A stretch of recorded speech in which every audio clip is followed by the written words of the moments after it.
sand dunes where it's irrigated, and they have really good cutting material. So the cutting material, you don't want just the Spinifex clumping, you want these new runners, and you can see how they're trying to put roots down. Yep. So a lot of these ones weren't attached to the dune where we're trying to stabilise the dune. Most of them were growing over other Spinifex or other shrubs. So that's the first thing. If you don't have good cutting material, you won't get very good success rate.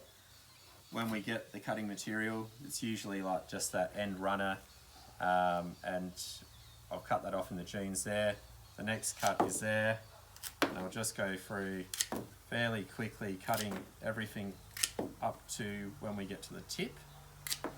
So the tip cuttings generally have a low success rate. This one might be better because it's got some roots, and we put that in a separate pile. That's going to go in a separate box, the tips. The ones that we have got like this, which are your good cutting material, we know we get a high success rate with these ones, and they end up being a good size to go in a forestry tube at the end. Yep. So but the next step is to actually put them in this solution. This one's called Easy Root, where it's diluted down 10 mils per 4 litres, and they're just sitting in a little bath of water, soaking that up while I'm getting other things ready. Yep. So those cuttings again are one node and one shoot basically as it goes all the way up. That's right. So it's just one node. That one's got 2 shoots just to make it complicated. But yeah, and we're going as close as we can because we want that to sit in the tray at the end. So once it's been soaking, it's going to go into the tray, and it's pretty much getting pushed all the way in. And just going to do a little row as a demonstration there.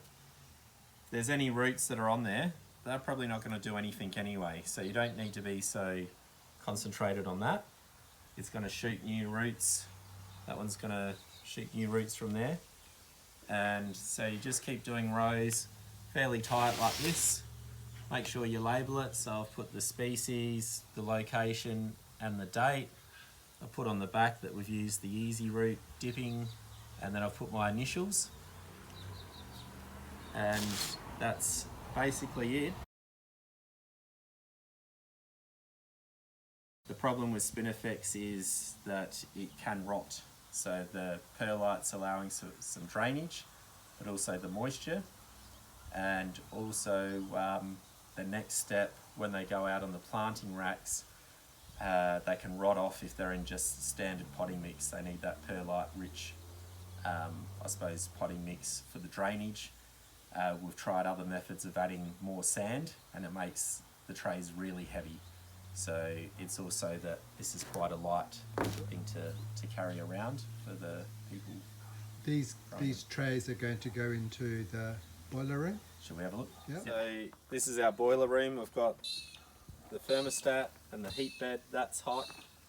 It's going in here with some others that were done the other day.